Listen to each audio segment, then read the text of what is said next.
Hello, this is going to be a Valorant round review where I go over some pro rounds. This is the Guard vs 100 Thieves map on Icebox in the grand finals of LCQ 2022. This is the 5th round. This is basically the first full gun round with one Spectre on Bang, who is going to ult at the start of the round. So some of the look at the map setup. There's a trap in kitchen. This is relevant in a second. The Guard are going to send 3 people through kitchen or through to kitchen from tube, from mid. They're not going to shoot the trap, which is going to slow them down quite significantly. So they may have missed a timing to get a kill here on Stella. They actually don't for some reason trade that kill. It may have been a plan or not. I'm not 100% sure. If they wanted one person to take that fight, they really should have had a trade. That's fine. It happens. I actually think the better play right now was to go into sort of that corridor into B, but we'll see how this sort of pans out, and then I'll go over the round and dissect it.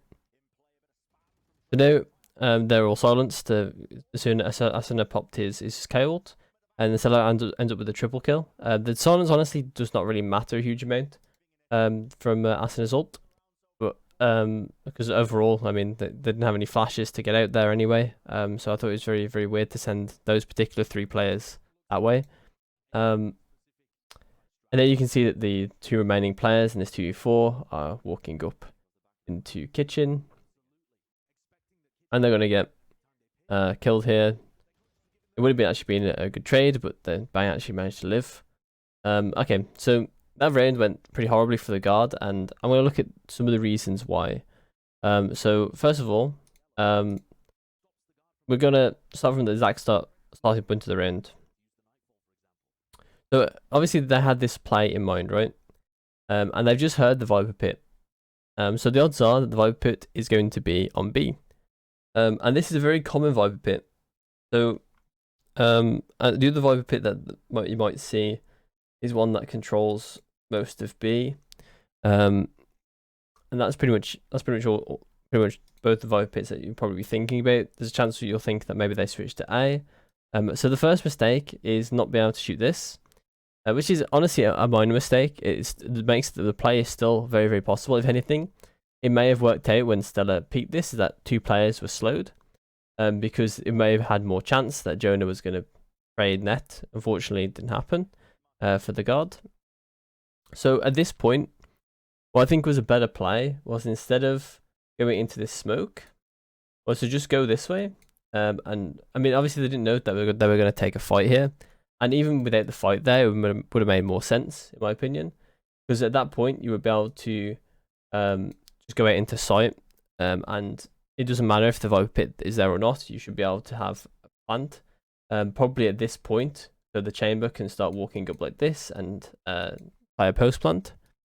And this sort of also leads me on to the next thing, which is, why would you have the Viper go in the 3 versus the KO in the 3?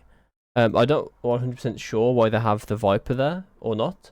I think one reason might be is that Net was actually 2 points, or sorry, 1 point away from ult. So if he actually plants, he gets his ult, and then he can ult on top of kitchen like this. Do this sort of so they can plant on top on the bridge, and then ult. That was probably the play they were going for, or what I would assume they would go for. And then they decided to do this, which is a bit weird, to say the least.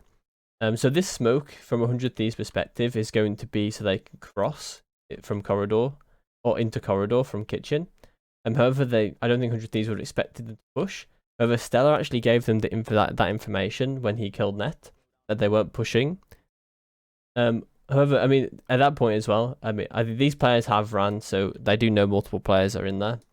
And God actually, it's so weird that Trent just comes out and starts spraying through the smoke. I don't know, it just seems very weird.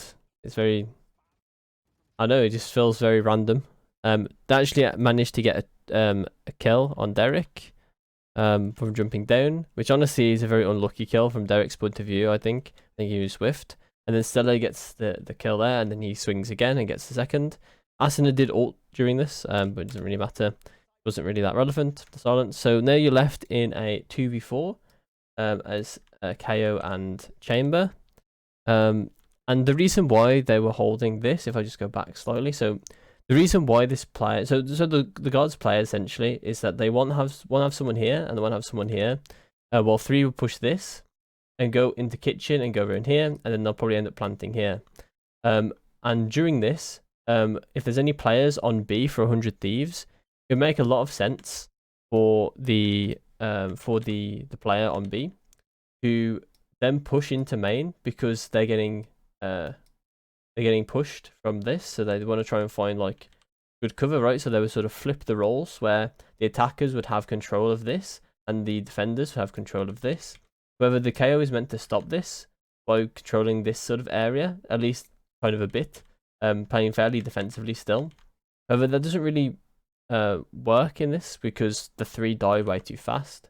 And the idea for Chamber here is, well, first of all, he's going to place a trip here so that 8 players can't fast flank when they see this happening, because honestly, it makes a lot of sense for these 2 players to then also want to push this if they want to, so they could push together as a 2. And that would also make sense when they hear these 3 players. However, Asuna actually goes to help against these 3 players, which honestly, in retrospect, tended to be the better play. Although these 2 players could have easily took A by themselves and gone on a flank. And then the Chamber also holds mid to stop anyone doing this, going from mid to under to orange. And this is simply just defending his 3 again, right? They don't want to have someone that was playing this position. Maybe Derek decided to drop down at the start of the round. They obviously wouldn't know that or not. And it would be risky knowing they're seeing this smoke and then dropping down.